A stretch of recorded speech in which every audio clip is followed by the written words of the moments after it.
Welcome to Crunching Tackles, where we break down the hardest-hitting social issues in sports. On today's show, we react to Christie and David French's debate on sports gambling and give our perspective on the conversation. My name is Chad Wiley, and with me, as always, is John Neckersov. John, I want to start out with this question. If you were an A-list celebrity and you had a choice between attending the Met Gala or sitting courtside in Madison Square Garden for a Knicks playoff game, which would you choose? I think we both know that the obvious answer to this question is the Met Gala. No, I'm just kidding. Obviously the Knicks. And we both know exactly why this is an important question to us, and that's because of our king. Yeah, in a tale of two Knicks fans, the game one against the 76ers was on Monday, and noted Knicks fan Ben Stiller chose to attend the Met Gala, while friend of the pod and our personal hero, Timothy Chalamet, was courtside at the Knicks. A true populist man of the people. Timmy stays winning. It was very, very, very cool. He does. It was really important to me that he was there. Yeah, I mean, we're always rooting. I mean, I was definitely rooting for him last year. And they obviously didn't make it all the way. But, who knows? It could be the next year. Though I kind of doubt it, to be honest. I fear that Timmy will be kind of condemned to a conference finals at most sort of general Knicks situation. But we'll see what happens. They've been going through they've had a good start to the playoffs so far. Pretty comprehensive wins. So we'll see. It's a good team. It'll be fun. I just don't see the Thunder or anything else losing to them. I don't see it. We'll have to talk more about the playoffs later. I think there have been some interesting storylines these playoffs that we'll have to talk about. Including Victor Wembanyama having 12 blocks in a playoff game last night and still losing.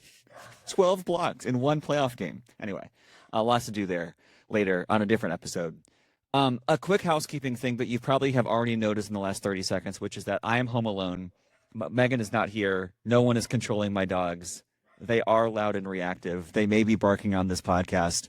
My apologies. There's absolutely nothing I can do about it. And we roll on. We do. All love to the Wiley family and also to the Wiley dogs who are participating on the show today, which is, I don't know how informed their sports opinions are, but they are certainly passionate, and that's important. They definitely watch a lot of sports. How much they care is a different matter altogether. But they're present for a lot of sports consumption. Yeah. John, there's only one place we can start this podcast on Tuesday, May the 5th at 7 p.m. because the Arsenal, I would say the last time we talked about your soccer team, the vibes were not good. In fact, the vibes were seemingly quite poor. And so where is your Arsenal meter as of right now? I am a very... As Michael Scott once said, I am not superstitious, but I am a little stitious. And I am loath to jinx our current situation. However, indications seem to point to the fact that we might be back. And that's what I'm going to say. As of yesterday, when David Moyes' Everton pulled off a historic 3-3 draw against Manchester City and just stunned the crowd, stunned Pep Guardiola. Pep Guardiola was sipping his water multiple times yesterday, just hiding in the bench at Everton Stadium and wearing a gigantic jacket with the letter P in case anyone had forgotten his name. Yeah, I that's a whole nother story for another day. I think that you, as a manager, should just absolutely not be wearing personal branded clothes. I think it's absurd. But be that as it may, Everton stunned Manchester City. They could have won that game, and obviously they barely should have. City equalized in literally the last second after stoppage time was already over. But all of a sudden, after that Manchester City loss that we suffered a few weeks ago, all of a sudden momentum has swung back our way. If we win out, we win the title, and we are in the Champions League final after beating Atletico Madrid 2-1 in aggregate. And we've never been in the Champions League final in my time as a fan. After back-to-back Champions League semifinals, we are into the final. We have a chance at winning a league and Champions League double, which, I don't think we'd be the favorites going into a final, but regardless, all of a sudden, after a year of constant suffering, of constant injuries, of constant missing opportunities to extend our lead, all of a sudden we are in pole position to, go all the way. Like, obviously, you never know what's going to happen, but we have 4 games left until the end of the season. And those 4 games are the difference between winning 2 trophies and 0. So I would take, if you gave me this opportunity in August of last year, I would take this opportunity. Would I, exchange some of the stress along the way? Sure. But this is still an incredible opportunity, and I'm excited, but also, holding my breath very much. Yeah, the opportunity, like I said, at the beginning of the season, if I said you would have a 2-point lead in the Premier League with 3 games to go and be in the Champions League final, you would absolutely take that. 100%. Yep, 10 over 10 that's a great that's a great position to be in. Manchester United are also back in the Champions League next season for the first time in a couple years. So things are looking up for the Crunching Tackles teams. We're in a good spot. It is. This year might just turn around all right. A little bit better for you than for me, but I think at the end of the season, we obviously had a disastrous last season. So to regain a Champions League spot, to feel real confidence around the team and the manager, and for you guys to, knock at the door for the better part of a half decade, and now to maybe finally bust that door down. It's a big deal. Yeah. It's a big deal. And I think, I was just going to say, I think that our questions and the league's questions in general about Arteta and his philosophy and his intensity are all valid thoughts, given the difficulty that Arsenal has had over the last 5 years and also over the last 20 years to get over the line. But I do think even if he gets one of these trophies over the line, all those questions go away and people start to recognize what an incredible job he has done. But to settle things, you do have to win a trophy. So fingers crossed there. But I do think that even just on my neutral Twitter timeline today, I started seeing the vibe started to shift a little bit, which was interesting to me. It wasn't necessarily something I expected. For a fan base that is consistently so negative, it would be nice to have the vibes be good. Because even people like my wife Megan have noticed that Arsenal fans just seem uniquely negative about their own team in certain ways. So, be nice to for you guys to turn that around a little bit. It would be nice to have a lift. We'll see what happens. But yeah, a month left, Chad. May 30th, our season ends. Big deal, really big deal.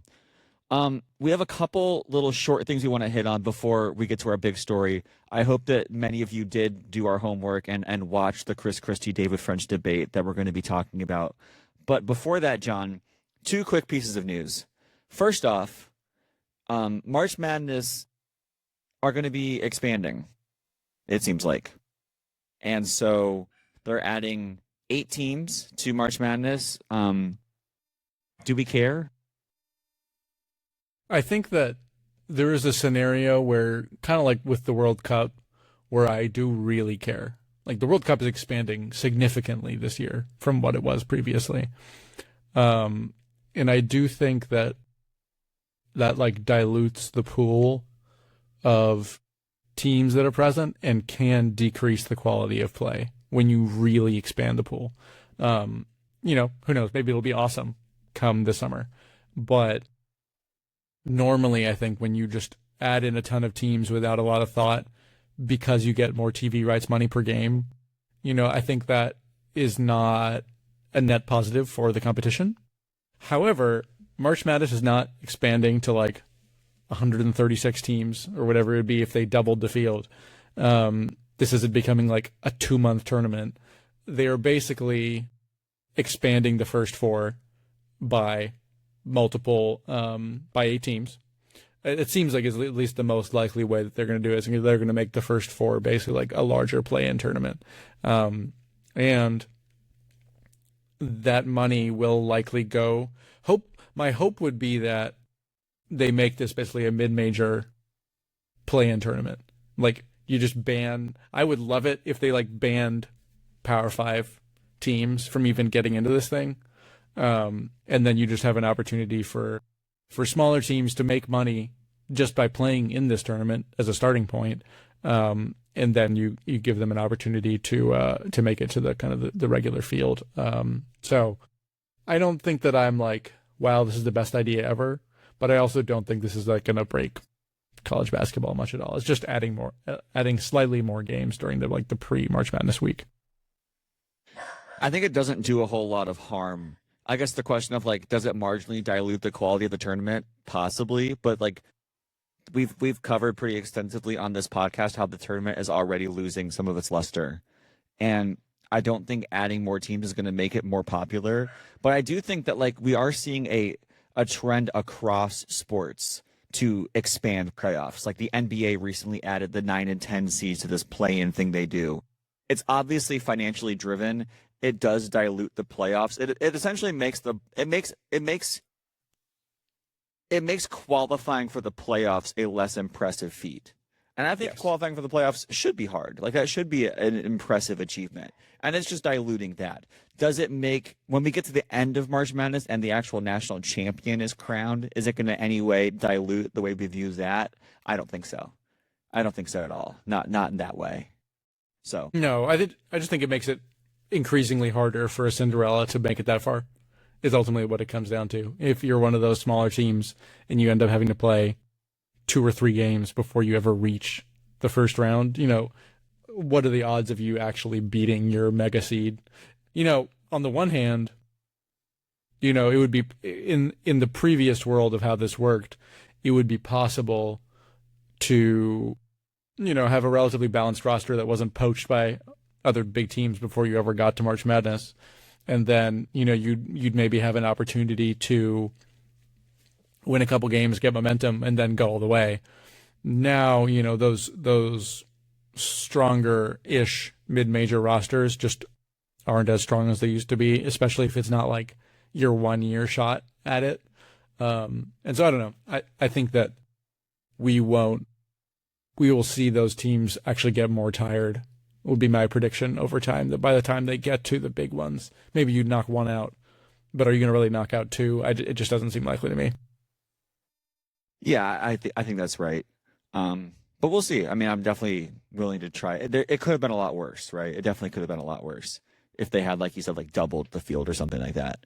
But we'll see. Yeah, Which remains to be seen. I'm open to try new things. Yeah. I mean, it could happen. I'm not. I'm never open to trying new things in the sports context because change is always bad. No, I'm just kidding. But I feel like most of the time when it's motivated by these guys, usually it is bad, which we'll get to in a second. We'll get to bad change in a second. Yeah. But before that, John, some good news. Yes, we have exciting good news. And that exciting small good news is just that another friend of the pod, Pablo Torre, of Pablo Torre Finds Out and The Athletic, won a Pulitzer this week, which is just important for us. He won the Pulitzer Prize for his reporting on aspiration and Kawhi Leonard and Steve Ballmer and all the things, which we've discussed at length on this show. And it's great to know that Pablo Torre has a Pulitzer Prize winning podcast. He's winning out there for podcasters everywhere, including us. As literally a day one subscriber to Pablo Torre Finds Out, I take a lot of personal, credit and pride in this achievement. No, we helped create this. We really did. Yeah, no, it's very cool, and like it's cool that I don't know what his numbers are like, but it's cool that in our media landscape, someone who's doing what he's doing not only can be popular, but can be regarded as important and like have an achievement like that, because we've talked quite a bit about how like we've seen ESPN and a lot of these like TV media places become less interested in journalism and more interested in purely entertainment. And the traditional journalism is kind of dying out in some ways. And so to see someone who is able to bring some of the qualities of TV entertainment while maintaining the standard of journalism that we've talked about in the past with him, it's a cool achievement. It's genuinely very, very cool. I'm very, very happy. It's awesome. Happened. It's awesome. And then he dropped part 10 of his investigation. Like Right, which I have not listened to yet. And just a housekeeping note on Pablo, he is in pretty frequently in the top 10. At the very least, he's top 5 right now in the Apple Podcast sports charts currently. So he's doing numbers regularly, which is awesome for his brand and for journalism. That's awesome. Yeah. And he's one of the first to be on video on Apple Podcasts as well, which I have been using and have actually been enjoying. Have you read? That actually, yeah, it's a pretty easy way to switch from video to audio on Apple Podcasts, and he's the only podcast I subscribe to that has the video version online right now, which is very cool. Our podcast provider here does not have that yet, but we're working on it. It doesn't. We're not full video yet. No, not on Apple. Our podcast host is not compatible with, I guess, Apple's API for that, but we're working on it. Apparently it's a work in progress, so hopefully that'll come soon. I was unaware that Apple is being more difficult than Spotify, because I was. Are you surprised by that at all? No. Apple, famously known as not helpful to developers everywhere. Yeah. John, some big news from our last podcast when we speculated once again about the potential collapse of LIV Golf and the seeming divestment of the Saudi Public Investment Fund from sports. Well, here we are, and it's happening. Like literally, like Saudi Arabia is divesting from LIV Golf, and in a certain capacity, it kind of makes me think that LIV Golf is done, like that they will implode. I think if you were asking me to place a bet on LIV Golf's existence in 12 months, I would bet heavily against their existence, although, of course, I would never actually place a sports bet, as we would talk about later on in this episode. You cut off to use the turn of phrase betting. And the question is, like, are we, like, I genuinely believe, like, are we weeks or are we months from the end of this? But without this investment and with the lack of any sort of a consistent revenue stream, LIV Golf is toast. Completely toast. No, I 100% agree. I think that LIV's days are numbered probably to the end of this year, if I had to like project an estimate. You know, when we look at the situation, so PIF announced that its chairman Yasir Al-Rumayyan was going to leave, and they also announced that they're pulling their funding from LIV, effective basically the end of this year, as far as I know. In terms of what we have reported currently. So who knows, maybe they'll pull things even faster, but it does seem like it's going to probably stick around at least for some months. But I would be shocked if once that money is pulled, that it's able to remain solvent.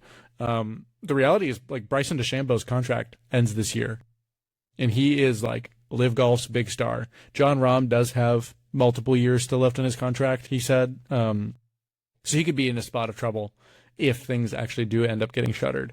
But DeChambeau basically, I just saw a headline as we were starting to record that, you know, he was just going to like move to YouTube and try to compete to whatever competitions allow him to compete in. So like, he doesn't even seem to want to move to the PGA Tour, which is crazy. But I do think that the experiment is over officially, and it's only a matter of time before it completely loses out. I don't think there's going to be buyers interested in making this happen unless Tiger Woods and Rory McIlroy go in together to buy it out and start their own little mini golf competition or something, rebranded as LIV. But in this form, LIV Golf is actually dead. And I don't know. I think if you had told me this when LIV launched, I would be genuinely really surprised. Yeah, I think that's totally fair. I don't know if I would be surprised. It felt like we talked about last pod. It just felt like the popularity was never there. But we've seen Saudi Arabia pour money into bad investments for a longer amount of time than this. So the timing of them pulling the plug is very interesting. If you want to hear more about we talked about this in the context of like the Iran war and many other factors, you can just listen to our last episode. I guess my question for you, John, and this is like some of the early reaction that I saw from people on social media after this news dropped, was kind of a desire that the PGA Tour would offer more and easier pathways for these players to come back. And I guess, like, where do you fall on that? Like, in terms of like the quality of golf when everyone's on the same league together, but also like, do these people need to be punished? You know, like Brooks Koepka had to obviously like pay a significant fine and kind of forfeit some extra money to come back. And right now it's only available to like major champions and not even to regular players. So like, I don't know, like I don't want to be like we should make them all suffer, but also like, is there an element in which the PGA can or should hold out on these guys, or should they kind of roll out the red carpet and welcome them all back and just kind of, you know, the prodigal sons have returned from their silly, crazy live years, and now we welcome them back with open arms? I don't know. What do you think? It's a good question. I do think that, like, when it comes to American sports, obviously we take the side of the PGA Tour here, but they don't have that high of a moral high horse to be able to punish these players from, just in general in sports. The reason the show exists to a large degree is because quite often American sports figures misbehave just as badly as Saudi Arabian sports figures.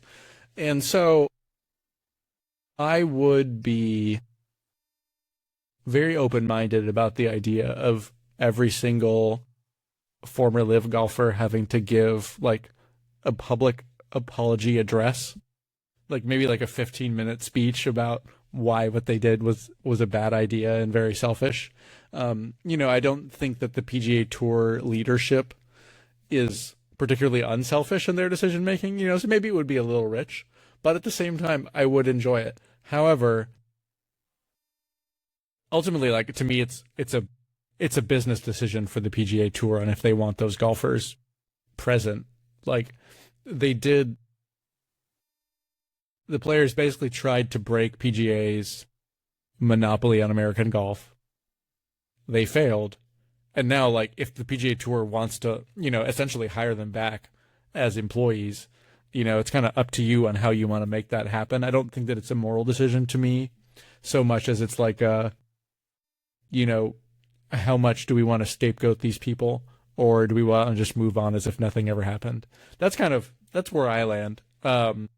You know, from my specific angle, I would love it if everyone apologized for being, you know, relative quantities of indifferent people to straight up just, you know, morally cringe or even morally poor, morally misguided. But I don't know that's going to happen. Yeah, I think that's a fair perspective from both a fan perspective and from a PGA Tour leadership level perspective.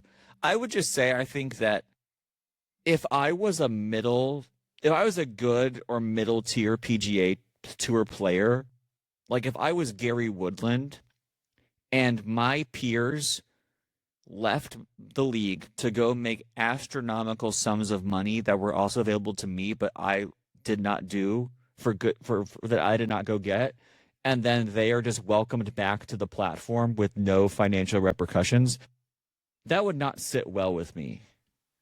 For these people to go based on greed, make astronomical sums of money, and then come back with no consequences, that would bother me if I was a player. I don't know what you can do about that. I don't know if there's an easy fix to that. But and obviously, like when it comes to money, the fairness will never be achieved, and I don't know how much these players even do pocket watch each other in that way. But I think that would be annoying, right? If I was a guy and I saw Cam Smith leave the PGA Tour, go make all this money, and then just be welcomed back while I held the line for the PGA Tour, that would bother me. It's a good question, actually.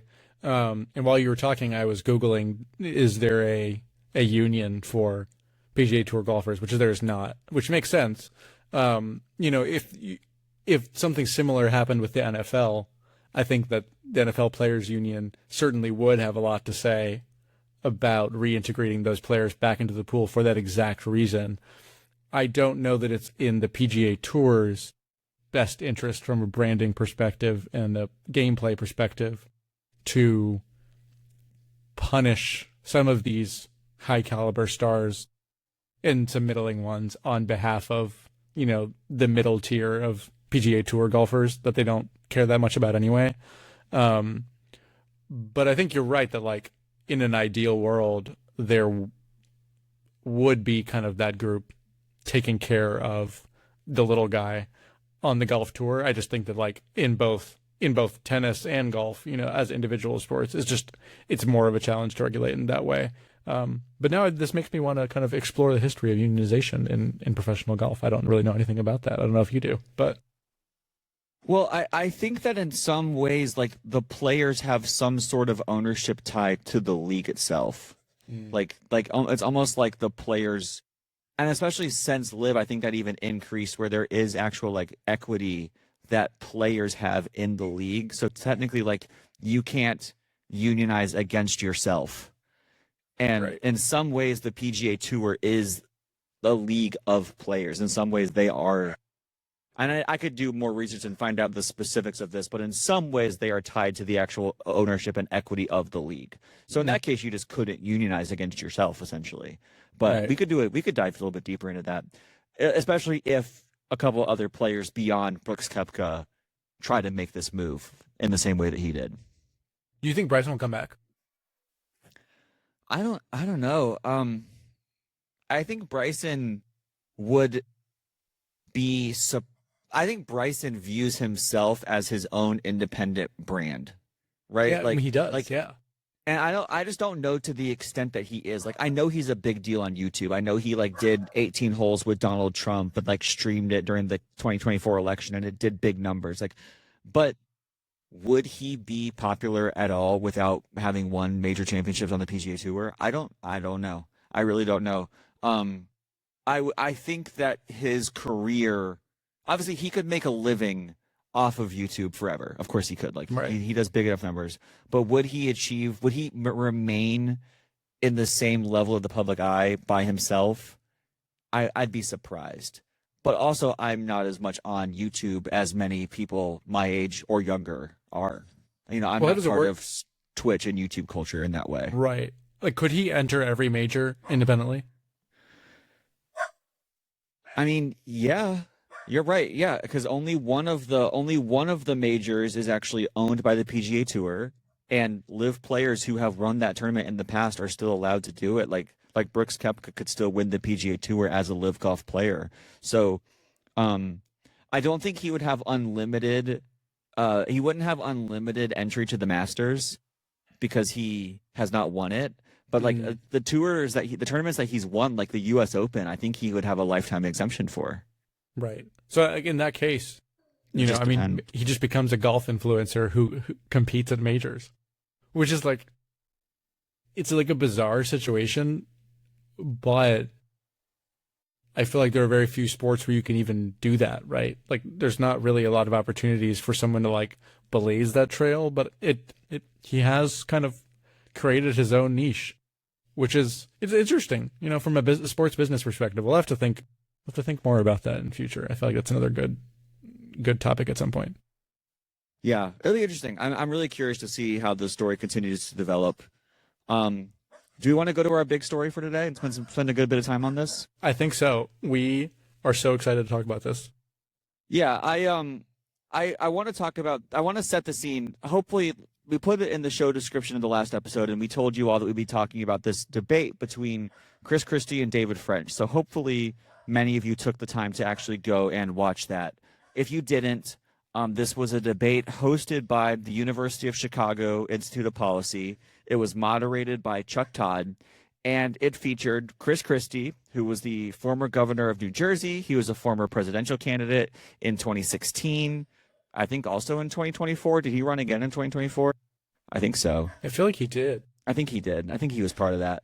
And then on the other side was David French, who is a political conservative commentator, political analyst. He's a lawyer. He was a JAG officer. He's right now is employed by the New York Times, writing for their opinion section. Before we get to the substance of the debate, John, or even set the scene, I guess, do you have any prior relationship or opinions about the characters involved in this story?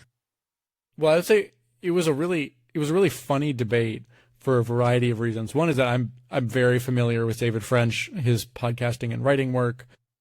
He kind of moves in our general, I guess, Twitter circles, you could say. I feel like I've been familiar with him for a very, very long time. I would say that I agree with him on a spectrum of agreement to disagreement, but I think he always has interesting thoughts. And then Chris Christie, of course, has been around essentially my entire memory of politics, I feel like. I feel like there are very few like moments in political history in terms of primaries and things like that where I'm like, I can't remember him being a part of it. So both of them have been a part of my life for a relatively long period of time. But they're two people that I just never expected to be in the same room together. So this debate was funny. I don't know that I would have necessarily specifically chosen David French to like represent the con argument here, but I think he did a really good job. It was just funny because like Chris Christie, and we can get into this a little bit, but like Chris Christie has a national role in sports gambling being legalized in the U.S. Like, it's very rare that you have a debate that's like, publicized in any way on the internet that ends up involving like the person who set up the policy to begin with. Like, I feel like normally you have like policy debates between journalists and thinkers and whatever, but this was like a thinker versus the actual like political mover who broke America essentially. And so I don't know, because of that, I found this debate really, really interesting, and I'm very glad you sent it my way, because I think that it clarified it in a conversation I had with one of my friends a couple of weeks ago. It clarified a lot of my thoughts about what the crux of this whole debate is and what it's going to be from a legal perspective moving forward. So I am so excited to dig in. Yeah, John, I'm really glad we're having this conversation as well, and especially because I don't see a lot of politicians talking a lot about this issue. Commentators talk about it, like we see other sports figures talk about it. Some, McKay Coppins, of course, we reacted to his big story about it, so journalists talk about it. But in terms of like sitting politicians, it seems like in many ways the sports gambling matter is a matter of settled law. Like it doesn't feel like it's a big part of the cultural debate anymore. And I think that's wrong. And so I'm glad that we're talking about it. So before we get into it, do you want to kind of go through a little bit of the Chris Christie, not as a commentator, but as an actual material witness in this matter? Yeah, no, 100%. I was doing some reading ahead of time, and I thought it was like so fascinating just how pivotal he was. So basically, brief background: sports gambling across most of the U.S., has been prohibited for a long time. But, there were the regulatory landscape was constantly shifting back and forth. And so finally, the Professional and Amateur Sports Protection Act, or PASPA, was passed by Congress in 1992, just making sure I got that right. And it basically allowed 4 states to have exceptions, including Nevada, where Las Vegas is. Eventually, New Jersey was kind of like filed for an exception as well. They're like, we want to get in, but they missed the deadline for actually making it into that group. And they kind of railed against that for many years afterward. Enter Chris Christie, who essentially had a referendum in New Jersey, and it passed overwhelmingly for them to pass a law legalizing sports gambling. And for a little bit of context, so my understanding of this federal regulation was not that it banned people from sports gambling outside of those specific states, but it banned states from allowing sports gambling in those states, which will end up being an important distinction when we get into some of this complicated legal stuff down the road. Basically, Chris Christie, backed his government to pass a law allowing state-sponsored, sports gambling in New Jersey. Yeah, I think it's just worth mentioning that Chris Christie was the governor of the state that included Atlantic City. So Atlantic City being the second largest casino operator to Las Vegas, but they weren't allowed to do sports betting while Las Vegas was. And so, unlike North Carolina or other states, like New Jersey had a very specific invested interest in being able to do this. Right. So that's a great point. So he passes the law, or their legislature passes the law, and that results in So this happened in 2012. This results in the NCAA and the four major sports leagues actually suing New Jersey, trying to get this law to be struck down in light of the federal regulation, which is funny, again, because we'll talk about this later. But at this time, the sports leagues thought it was in their best interest to stop nationwide sports gambling, which is just kind of funny. You'll see that the narrative quickly changes in this timeline very fast. So this law gets struck down. Christie then tries again in 2014. And this one, in the interim between 2014 and 2017, when this case that is, again, the state is sued by all the leagues in NCAA, in that interim between that time in 2014 and 2017, when this case reaches the Supreme Court, the whole narrative around sports gambling nationwide changes. Starting with Adam Silver in the NBA, who Adam Silver put an op-ed in the New York Times basically saying that we should legalize sports gambling. It's better for it to be regulated. Obviously, he was kind of an early adopter, thinking like, you know what, maybe we can actually use this to our benefit.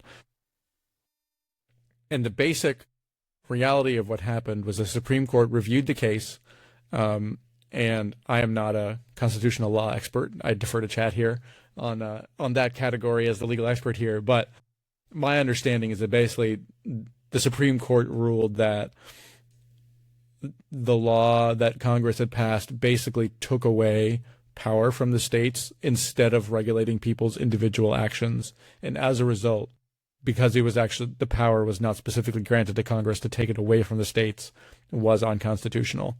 And so the law was struck down, and basically immediately afterward, all the states that, were interested in sports gambling began pursuing that route. So as a result, the situation that we are in today, everything we talk about with sports gambling, owes a lot of thanks to Chris Christie.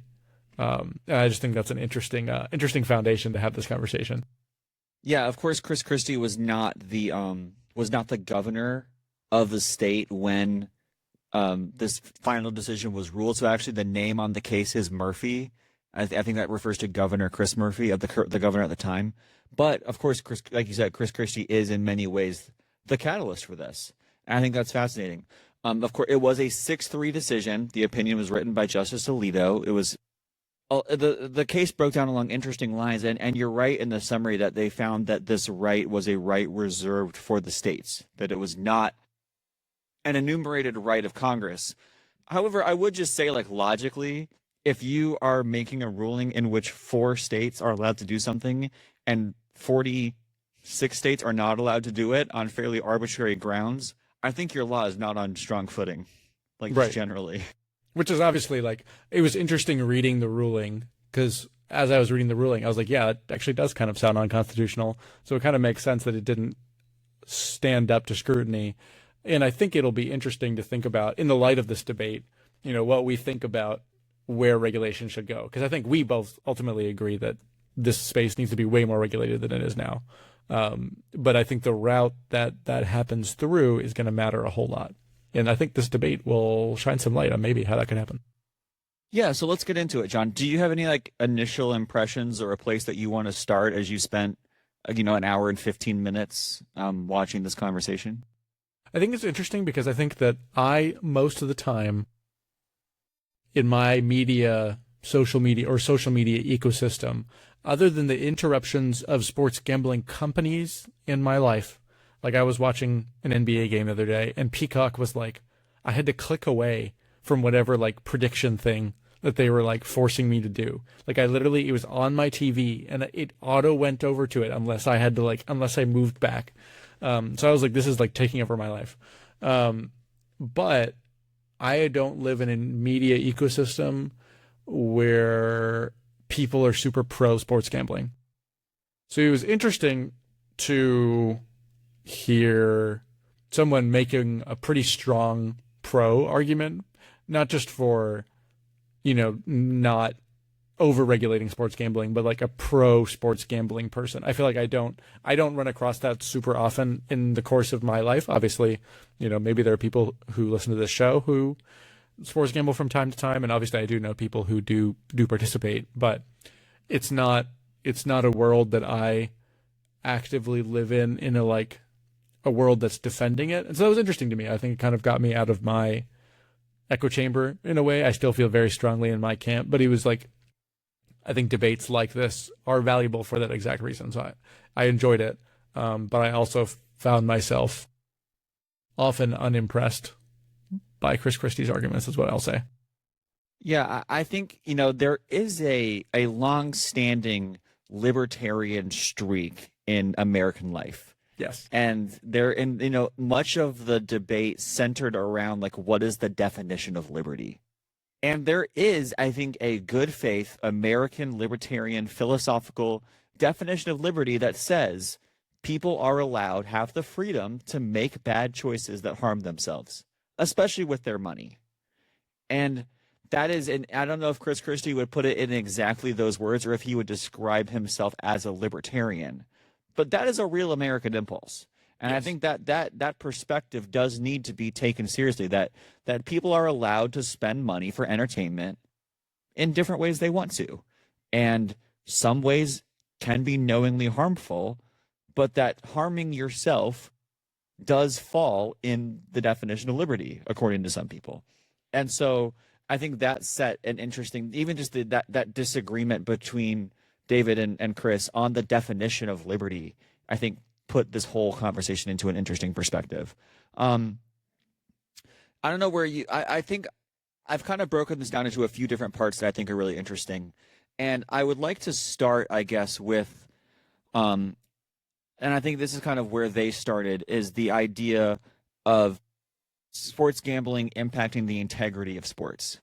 Chris Christie said that legalized sports gambling is good because now sports are being regulated by the government instead of the Gambino crime family.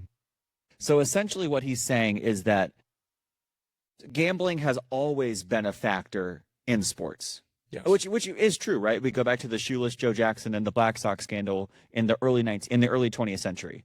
Like, it is undeniably true that sports have been influenced by gambling long before this ruling. And so his argument is that having it be regulated by the state as opposed to criminal organizations makes it more transparent. It makes instances of corruption easier to catch, identify, and deal with. And I think even from my conversations with people about this topic, that seems to be the number one argument in terms of legalized sports betting, is that it actually makes it more transparent. It makes it easier. And people actually point to these examples of scandals in recent years as examples of legalized sports betting working, because people are being caught, because they're fraudulent, or these problematic bets are being flagged and given to the government and are being investigated. How do you react to that first point? Well, yeah, it's interesting. I think that I'm having a difficult time with this debate because ultimately I fully, full disclosure, I fully align with most of what David French said on this debate. So to me, it's almost like I just wish I was debating Chris Christie right now, because I feel like that would be the best use. Like if we had a panel, the two of us and Chris Christie, I think we'd have a great time. Yeah. I had a really good... Governor, you're welcome on Crunching Tackles anytime. Yes. If this reaches you, you are welcome. No, I think that there is a kernel of truth in that argument. I think it's true that, having automated AI systems that are monitoring all your transactions all the time, monitoring suspicious betting patterns, if, the FBI is involved and, all the betting companies are on the up and up, that is easier to do than, trying to chase down the under the table rackets of, Tommy Shelby and the Peaky Blinders or the Gambino family, that is just a reality of the criminal underworld.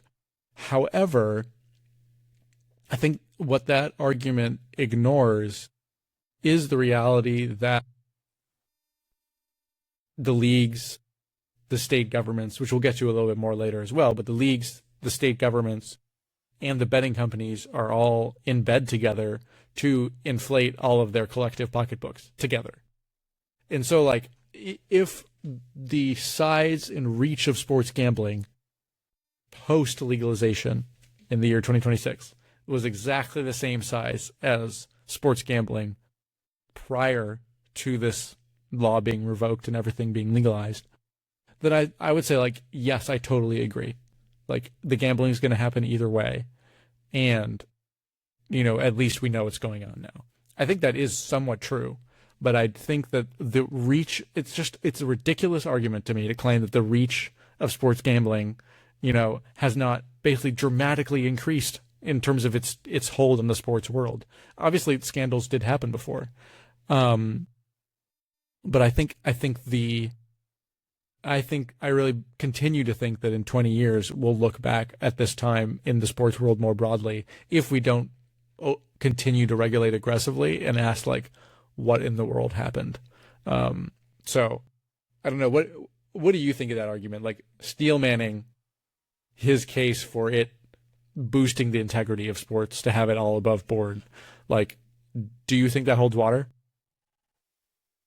No, I don't think so. And I mean, do I believe that we are catching more instances of fraud because the states are involved? Yes, I do.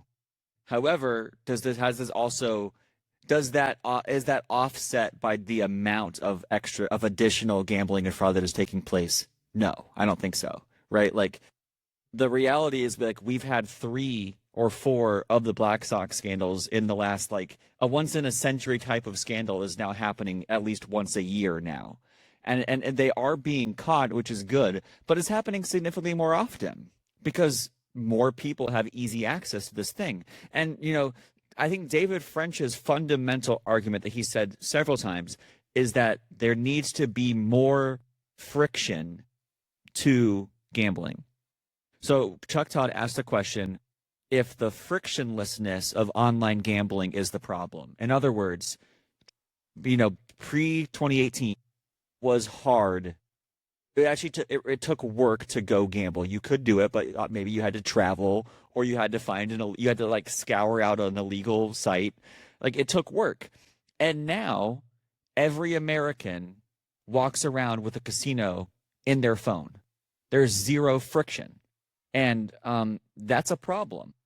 And that same frictionlessness that we experience as fans, the athletes also experience, the bookies experience. Like, all of a sudden, I think Chris Christie is right that state regulation is helping people identify the problems, but it has also exponentially increased the amount of problems in a way that is not comparable. And so I think that's where his argument falls short. The second part of this integrity of the game argument, and this is something we talked about when we reacted to the McKay Coppins article, is this also harming the reputation of sports? So not just is it the integrity of the game argument is like, on the one hand, it is, well, like, these things are being caught, but on the other hand, it is like, are people more or less trusting that sports are legitimate right now? And McKay Coppins mentioned in his Atlantic article that we're kind of getting toward the point where almost half of Americans think that sports are not legitimate in some way, which is a huge problem. And when Chris Christie and David French talked about this point, David French basically said that there were widespread instances of fraud. And then Chris Christie said, well, no, it's not widespread, and pointed out that there are only like a handful of cases, like 2 or 3 NBA players, 2 or 3 Major League Baseball players, a couple NFL players, which is true, but I don't really think that matters when it comes to the reputation of the league. It only takes a few instances. It doesn't have to be 50 plus 1% of athletes cheating for it to lose its credibility. A very, very small amount of these type of instances, especially when they're reported on widely, will impact the reputation of sports. And I would say that while Chris Christie is correct technically that it is not widespread in American sports, that is not true internationally. Like, think about the Turkey story we talked about, where it was like half of all players. And even in the Chinese soccer league, it was also a significant percentage of players, referees that were openly involved in corruption and in cheating scandals. And so is America going to get to that point? Like, are we ever going to see a day when, like, half of the refs and 40% of the NBA players are caught in a gambling scandal? I don't think so. But it's not going to take 40% to do permanent damage to the reputation of sports. It might only be a handful of high profile cases that will legitimately permanently ruin the reputation of sports. Yeah, or at least semi-permanently. I mean, the reality is, I feel like we don't talk about enough, like how much match fixing happened in college basketball over the last few years. Like, if things continue that way, obviously, they were doing intensive investigations and finding this stuff. But the reality is, like, that stuff was all there. Like, there are many, many games that were impacted or thrown by a variety of college basketball players who are just not paid super well and can make money under the table. Yeah, I mean, I obviously agree that the reputation of sports is not as simple as one player or one coach. No, it's a small deal. I also think that it's just interesting to me that he would blow that argument off because, like you said, statistically, fans are just less trusting of sports, just like they're less trusting of all of our institutions. Like, the reality is, every single year, fans are like, the NFL is rigged. And it's like, at first it starts like many conspiracies as like a kind of a small thing. And then it grows over time because people start to think that the institution is, motivated in some way to make money for itself by promoting, bigger stars or bigger market teams over other ones. Barcelona has basically not been punished at all, but it was alleged that they, paid referees for years and years and years over in Spain. I think the reality is like that corruption happens way more than we think in sports. And I don't think it's like vastly pervasive, but it is everywhere at the same time. It may not like determine every outcome, but it is there. And if you introduce more and more of that, you do decrease the value of the spectacle, which is why we talk about, not becoming the WWE all the time, because at that point, like, what is the point? Yeah. Yeah, I completely agree. I think one of the interesting kind of points of tension in this debate was, I don't believe that David French believes that gambling in Las Vegas, that going to a casino and having a sports book in Las Vegas is bad. I think a lot of when we talk about sports gambling, a lot of times what we're specifically talking about are sports betting apps. We're talking about FanDuel and DraftKings and BetMGM. We're talking about the accessibility of sports gambling through sports betting apps on our phones. And I think one of the through lines of the debate was Chris Christie kind of saying, well, gambling is not the problem. Phones are the problem, right? At one point he says, I would sign a ban banning people under 16 from having smartphones. And there were quite a few times when we would talk about specific problems and he would say, oh, but that's not a gambling problem. That's a phone problem. And that conversation kind of came to a head when Chuck Todd asked how gambling relates to this, like, to the documented male loneliness epidemic that's been going on, which is, of course, a real thing. And I don't know if we've talked about that specifically on this podcast before, but, the idea that men are isolated, they're spending a lot of time on their phones, the rise of things like, pornography, OnlyFans, things like that, plus gambling are causing this crisis of male loneliness and isolation. And they talk about that in the context of sports gambling. And so I wonder, from your perspective, John, like, is sports gambling just a symptom, one of many symptoms of how it's actually like cell phones that are destroying us? Or is there something uniquely pervasive about sports gambling that makes it different from social media, online pornography, other types of like digital vices that we're seeing a rise of in the 21st century America? Well, I think the question, it goes back to the libertarian question that you kind of asked at the beginning of this show, which is how much are you allowed to harm yourself and by extension everyone else? Chris Christie made valid points, I thought, about social media, that, social media has all kinds of destructive, addictive tendencies that do have negative effects on your mental health. The reality is we're trying to, those social media companies are being tried in federal court regarding these issues, regarding those addictive tendencies, regarding their, attempts essentially to lure minors into using their platforms without taking proper care of them. And so we are societally asking the questions of how do we legislate for a digital age that our legal structure is not fully prepared for. But the constitutional questions are ultimately the same. The question is, ultimately, at what point is it the federal government's job or the state government's job to legislate my ability and desire to do something that is generally considered to be harmful? So things like tobacco, things like alcohol, things like marijuana, obviously in recent years, social media as well, and phone usage, like all of those things are things that we generally, maybe not cell phones, alcohol, marijuana, tobacco, sports gambling, pornography, all of those things are things that we societally put on a vice, I guess, continuum, in which abuse of those things becomes something that we all generally agree is bad. Like if you are an alcoholic, most people are not like, yeah, that's good for you. That's awesome. But maybe you can, enjoy alcohol from time to time and that be not a bad thing or even a good thing, You could make the same argument for sports gambling. And so then the question is, at what point in that continuum is it the government's job to step in and intervene? And so, I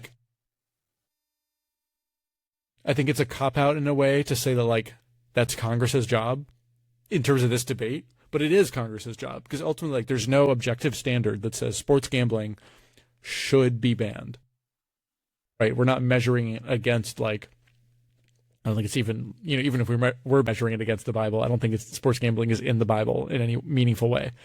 But, there is no rule written in the sky that says sports gambling or this amount of sports gambling is the amount that a society can tolerate. So collectively, I do think that there will have to be enough noise for Congress to decide that it's going to legislate this in a constitutional way rather than the unconstitutional way that it did previously.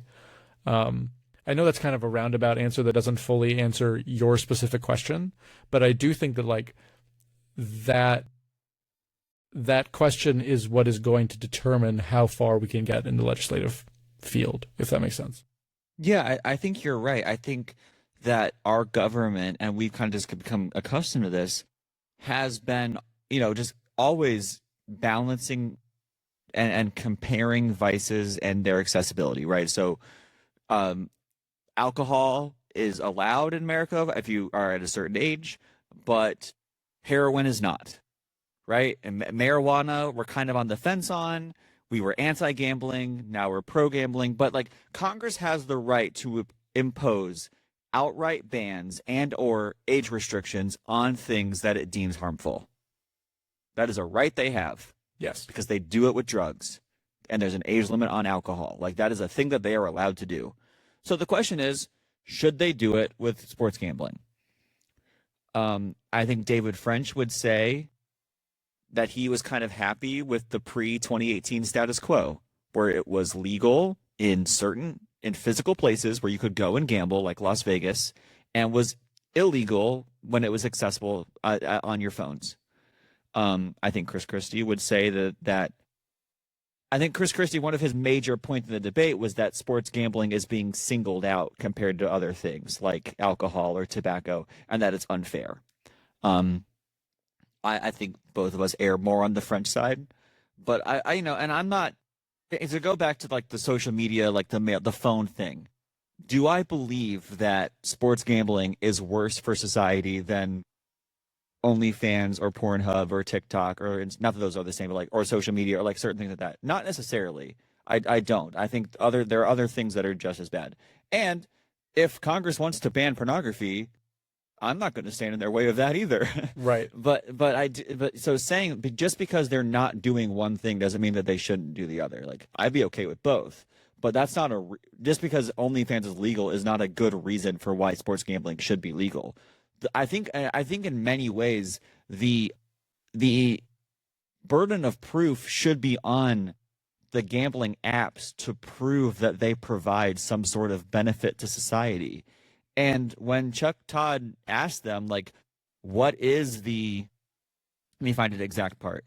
Well, David questioned if there was any real social value to gambling. And the answers from Chuck Todd and Chris Christie was like, well, it's entertainment and it makes people more interested in sports. That's not going to fly with me. I don't know if that's going to fly with Congress, but like that's not a good enough social value to offset the significant amount of harm that it's causing. So like if we get rid of sports gambling, and David French said this, if we get rid of sports gambling, that is not going to solve the male loneliness epidemic. That's not going to cause the digital addiction that so many people have. That's not going to fix so many of the problems that we see coming out of smartphone culture. But it's certainly not going to make those things worse. It's going to help. Right. It's really going to help. 100%. And I think that this is where your kind of third general topic here, I think, really comes into play, which is the reality that Chris Christie and state governments are, due to their tax revenue from sports gambling, have a vested interest in keeping this alive. Like that is the problem, is like the government bodies that are responsible for making decisions about this have the incentive to profit off of American addiction. And that's bad. Yeah. Yeah. So Chuck Todd asked if states have a conflict of interest and can be trusted to regulate gambling. Chris Christie said no. He said because, the state is involved with many different types of interests or industries that they benefit from, and that doesn't stop them from being able to regulate them.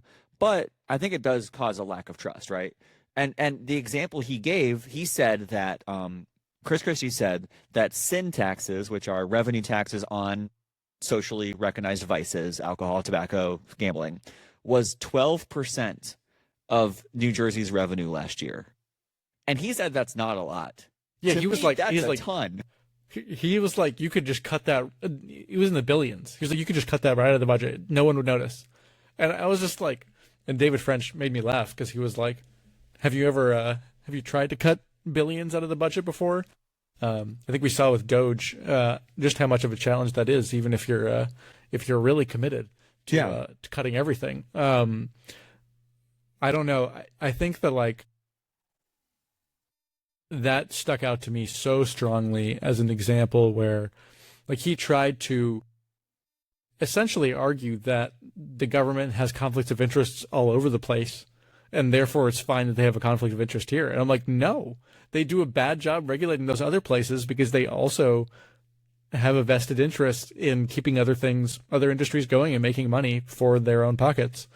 And that's a problem. Like that's that's government corruption. Yeah, I think there's a lot of whataboutism coming from the pro argument, right? So like when they're confronted with these problems, they say, well, what about tobacco? What about alcohol? People who support the legalization of marijuana will often say, well, what about alcohol? And that type of answer is a cop-out from being forced to actually say whether or not what your product that you're supporting is good for society or bad.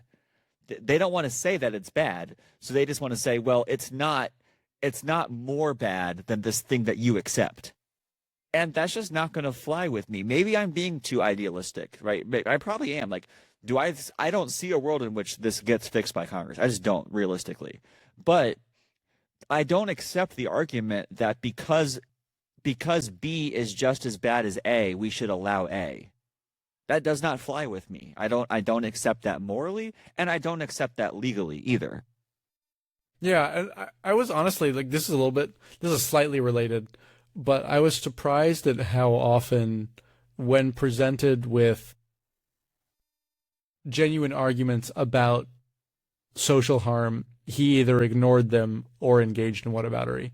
So like when David French brought up the negative effects of sports gambling online. Christie was basically like, sports gambling isn't even like close to the most damaging things that happen online, because the really bad things happen on social media. And David French was like what? And he was like bullying, for example, which was just such a funny example to me, because we all know that the statistics of online bullying, online abuse, online death threats have just skyrocketed, just in general, obviously, but specifically due to sports gambling. And he just blew that by. And then when pressed on it further, talking about college athletes and professional athletes, he was like, yeah, I think I would support it for, maybe some more regulation and some bans in certain contexts, at least for, betting on college athletes, because his argument was that like the people who are on campus with you are the ones who are abusing you, while, professional athletes can separate themselves. And so they don't need to care about the death threats. And I was like, well, number one, I don't think that the vast majority of bets are coming from, on-campus students who are then harassing their own, fellow students at their own college. That's number one. And number two, he basically just discards the professional athletes as people who are encountering online abuse. He's just like, you have enough money, you can deal with it. And I'm like, you, Christie, if you were receiving, I mean, maybe he does receive death threats every day and just doesn't care. I don't know. But like, if you and your family were receiving death threats every single day, would you not be incentivized to be like, what if there was something we could do about this to stop this from happening? Like, I just don't see how that's a rational or sane argument if you're like being honest and not whataboutering. Yeah, he said something like about Jalen Brunson, and that the fact that he makes $36 million a year means that he is insulated from fans and shouldn't care what they say about him. And to that I say, like, number one, they are still like trying to live out in the real world. Yeah.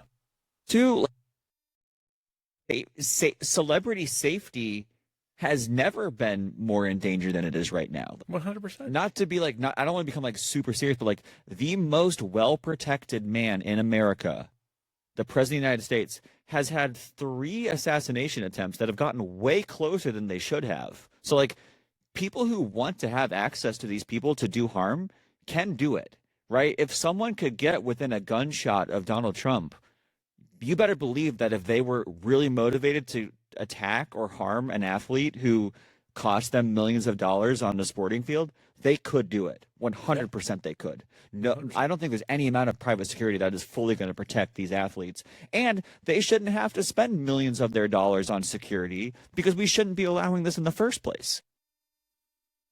I 100% agree. To me, it's just it is one of the most ridiculous arguments I've ever heard.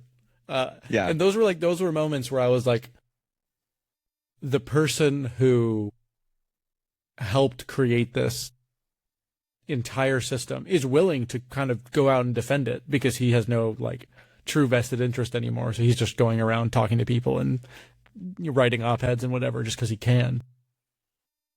And those are like the arguments that he's resting his entire platform on here. There are arguments that I feel like we could have a very well-reasoned conversation with him, where I would finish it and be like, that's like the best intellectual framework you have for defending this. Like, he can, he's obviously a debater that's been on presidential stages and is, calls people names and whatever, but like the actual strength of his arguments, I was like extremely unimpressed by. And if that's the basis for where we're at, I think that like, I think that if a groundswell really starts among legislation in Congress, I think that there would be a pretty bipartisan feeling that this needs to be regulated. And we're seeing that from both sides right now. Like, people are concerned. So I don't think it's outside the realm of possibility. I just don't think that if it's left up to the states that anything will get done, unfortunately. So that's the reality. Yeah. A couple of things that they did agree on. Christie supported banning prop bets on college sports. Yes. And that's kind of when they got into that thing you talked about, where he said, well, we should not allow prop bets on college sports because these college athletes still have to walk the halls with their classmates, and if their classmates are betting on their prop bets and then they, it doesn't go the right way, that could cause a problem for these athletes. David French, of course, agreed and said that we should also do that for pro athletes. I 100% agree. Prop betting is terrible for society. They agreed on limiting and or banning prediction markets. 100% agree. And the fact that Chris Christie supported limiting or banning prediction markets like Polymarket or Kelchi, but did not feel the same way about FanDuel or DraftKings really surprised me, because I don't see a whole lot of difference between those things. Like, I don't know what kind of distinction he's making between prediction markets and traditional sports gambling apps that are causing him to end up on two opposite sides of the arguments. Because to me, those types of platforms are not very dissimilar. In fact, most money exchanging on prediction markets is also coming from the sports world. Well, I think the reality is that the prediction markets give the states way less money. And that's like, I'm genuinely really serious. Yeah. Like, so as a former governor, I think that's a good point. Like, I think he is politically and financially motivated. Like, he does not, anyone who's taking this stance, to me, unless you are taking it as a fully libertarian constitutional stance, which I'm fine with, like, I think that's a legitimate argument to have.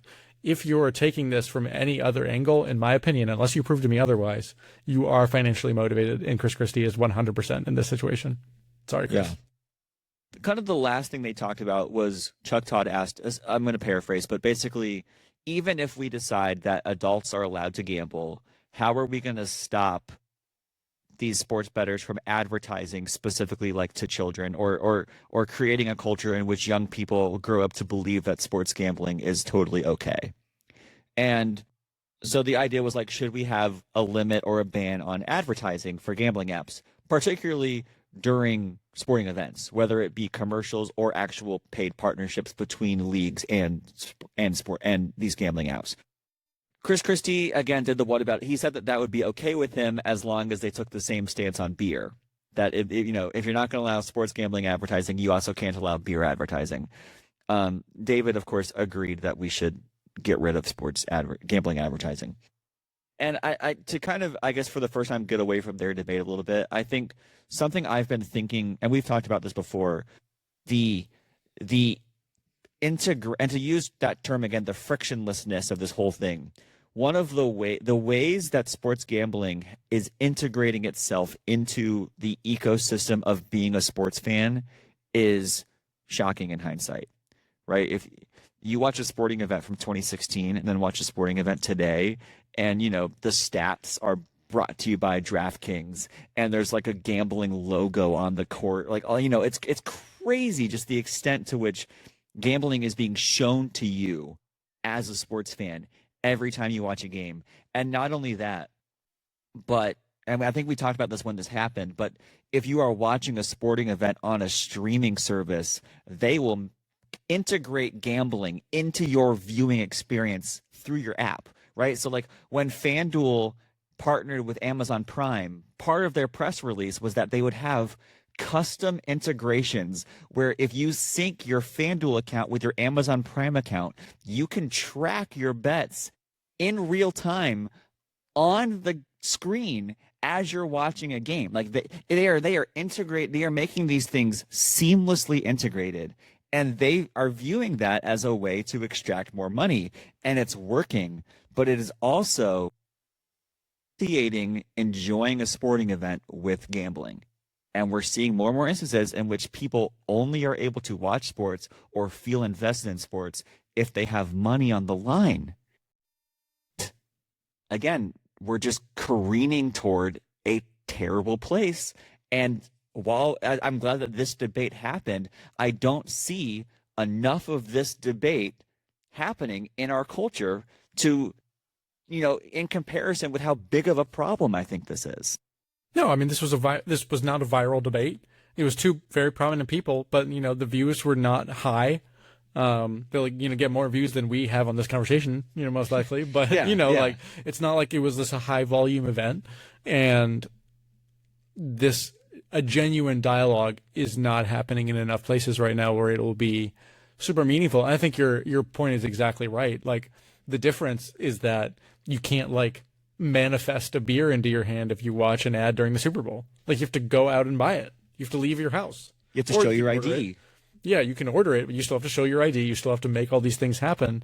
It's not like it just kind of like appears out of your TV and you're like, oh wow, I've got my order of weed from the the dispensary that's just like appeared in my home magically.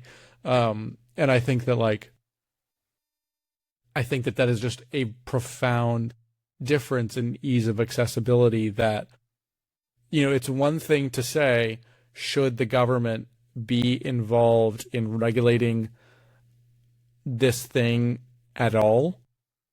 It's another thing to say the government should support, along with all of our major institutions, making this thing as easy as possible. And that's what's happening.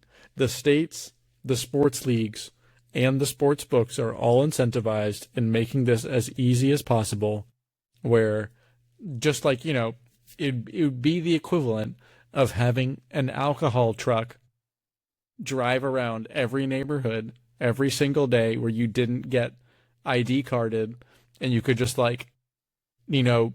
pipe your, do like loan shark payments to your alcohol truck, and then you would just take as much alcohol as you want, and then they would charge you after the fact and never stop you if you're drunk. Like, it would be as ridiculous as being like, yes, that's a good idea. We should just give it unlimited to people as much as they want while also putting them in debt. Yeah. That's Yeah. an analogy, but No, it's a good analogy. I would like to make a different kind of comparison. And, I think as a society, we are such an individualistic culture where our rights trump what is societally good. And in our Christian faith, John, there is this concept called Christian liberty. And the idea of Christian liberty is that you have the right to do certain things, but if that thing causes another Christian into sin, you would rather give that up. Even though it's not a sin for you to do it, you would rather give that thing up than cause another person into trouble, right? So if you believe that alcohol is okay to drink for me, I don't have a gambling problem, or I don't have a drunkenness problem, but I go over to a friend's house and he has alcoholic tendencies, I would choose to not drink. I don't need that drink more than I care about that person not, relapsing into his alcoholism. And as a society, I think we kind of need to have that mindset where like the percentage of people who are having a fine experience with sports gambling, is that really worth the smaller but more meaningful percentage of people who are like going bankrupt and falling deep into addiction and losing everything because they're compulsive gamblers? I don't think so. I just don't believe that that's a better trade-off. And even if like 3 out of 4 people gamble a responsible amount and have the disposable income to do it and never go into crisis, is that worth having 1 out of 4 people lose everything, like to become compulsive gamblers and risk to me, no. And as a society, I think we should be saying, for the sake of the significant amount of people who are struggling with this issue, we would be willing to give it up, right? It's the best case scenario for gambling is that it's just entertainment. And if something is at best just entertainment for some and is at worst ruining the lives of others, to me, it's pretty clear that we just all decided to just give it up. or at the very least, I don't know that we're arguing here that like the federal government should ban sports gambling. Maybe you are, I don't know. I don't know that that's my firm stance that it needs to be banned outright. But I think it is crazy to me to look at the other vices that are regulated currently that they did talk about and be like, sports gambling needs like 10% of the amount of regulation these other ones have. And that's the real argument. The real argument is sports gambling damaging enough that it needs to be regulated as much as these other vices are? Because right now it's not being treated that way. And that is the reality. I think they honestly didn't talk about enough because Chris Christie is a pretty good debater and kind of like moved the conversation around. I don't think they got to that point. But I think it's an important point. And I think the reality is that like without a clear regulatory framework, much like with alcohol or marijuana or tobacco, you have an unregulated business interest with very loose restrictions that, powerful people are able to do essentially whatever they want at the, to the detriment of other people. And that is bad. Yeah, the point that resonated most with me, I don't know if you have any final takeaways, but the point that resonated the most with me was when David French said, we were not some sort of illiberal hellscape back in 2017 before this was legal. Like we were a fully thriving, functional, prosperous democracy before we allowed this, and we would still be if we banned it again. Not lost, like my position again would be, I think essentially the same as David French's, which is sports gambling is fine if you're at the Kentucky Derby or if you're in Las Vegas, but just get it off the phones, completely. And, I think that we would be a better society without it, with Polymarket gone, with FanDuel and DraftKings gone, with these things gone. And to bring back some friction to this process, it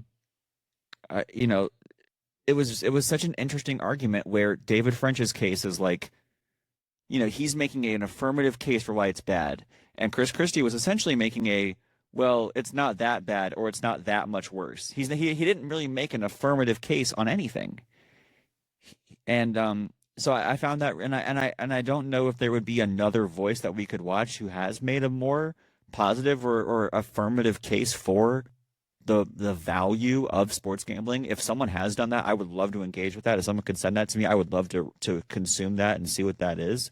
But I agree with you that I did ultimately find the argument fairly disappointing. Do you have any other final takeaways from the debate?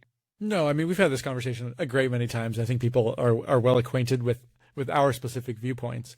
I think my takeaway was the complexities of the regulatory framework surrounding the sports gambling world, and the ways that, I think specifically the pro sports gambling world's argument is, when you strip everything away, that it should not be regulated by the federal government, because the federal government shouldn't have the power to do that. I think that is the strongest case that you can make, is that the federal government and the state governments should not have the responsibility of stopping people from engaging in this vice. I think that if you reach the conclusion that the government should be in the business of regulating this specific vice, it's very difficult to defend where we are today. And so I think the question is going to be, in my mind, at what point is society at large going to shift its mindset on this issue from something that's kind of a thing we tolerate into a thing that we are pushing strongly against? The backlash against social media companies is strong right now. The backlash against phones in schools is strong right now. This is happening worldwide, not just in the U.S. And so I do think that if social opinion begins to shift in the U.S., that is the most meaningful thing that could happen on this issue. But I don't know when we'll get there. So that's my takeaway. I think it was a reminder of where we're at and the obstacle we're facing on this issue. But it in a way gave me hope, because one of the foremost proponents of this issue did such a bad job, in my opinion. Yeah. I think one of the challenges to the framework too is that the traditional idea of federalism and states' rights, there are lots of parts of that philosophy that kind of fall apart in the digital world, where if state regulation of sports gambling can be circumvented by just buying a VPN and saying you're from a different state, then we have some real breakdowns in our regulation, which is illegal. Which is illegal, sports gambling, yeah, but it does happen, I'm sure. Yes, it does. And so, from a literal constitutional perspective, leaving it to the states makes sense. From a practical standpoint, from the pervasiveness of this issue, you would hope that it would be something that the federal government could get involved in. I'm not saying not to bring back prohibition, but like, in some capacity to take this seriously. And I think mostly I yell on this podcast because I want more people to recognize this as the harm that I see it as. And that's what I think is missing still. Is I agree with you that I am somewhat optimistic that some amount of progress will come, but I think the barrier to that progress is not figuring out the regulatory framework. It's convincing enough people that damage is being done. Yes. Yeah, I mean, the regulatory framework does not change until the indifference changes. That's the reality. And it's the same, again, it's the same with social media, obviously. And so I think if we get to that point, things will shift. But it does take work. So if you have a differing opinion to us, please let us know, and we want to engage with that. If you make a strong enough case, maybe we'll let you on. We'll see. Yeah, I'd be fun. Yeah. I'd be happy to filter that and see if we could make something like that happen. Of course, the open invitation to Governor Chris Christie is here as well if he wants to come and mix it up with us on this topic. Yep, I too love The Sopranos. So, but yeah, no, I've been looking forward to this bid 8 for a long time. I've been looking forward to this conversation ever since I watched it. So thank you for doing it with me. I hope this is fun for the listeners as well. And next time we pod, John, are we doing a special? Are we going to be able to do the special World Cup preview that we've been working on? I think it's time. It's time. Yeah. So we're going to be back next time we podcast with a very, very special Crunching Tackles World Cup preview, as only we can. And we're going to be ranking countries based on some very interesting metrics as that have very little to do with the quality of their soccer teams as we get ready for what is going to be hopefully one of the greatest summers in not just our podcast history, but in the long-standing history of this country. And, if not the world. If not the world. I'd say. Yeah. Absolutely. I feel like very few people are saying that about the year of our Lord 2026, but there's still hope. There's still hope for this year. It can happen, I believe. Anything else for the listeners tonight? No, I think we've kept them for long enough. Okay. I'm about to go downstairs and watch game 1 of the Lakers and the Thunder and hope that the LeBron magic can continue. So we'll be back probably in a couple weeks, middle to end of May, and we'll do a World Cup preview. And then from that point, we'll be pretty much entering our soft commitment to do weekly World Cup podcasts. World Cup fever. Probably a little bit shorter in duration, but more frequent in quantity. And we couldn't be more excited. Yeah, we're thrilled. Can't wait for y'all to listen in. And as always, follow us on all the social media platforms. Of course, yes. And if you want to watch us, we're on YouTube, so you can watch us see our beautiful faces on the YouTube or on Spotify. And on Spotify apparently, but not on Apple. Not on Apple. Yes, we're still working. It's coming. And until next time, we hope that you all continue to be well and be safe, and we'll talk to you later. All right, cheers, guys.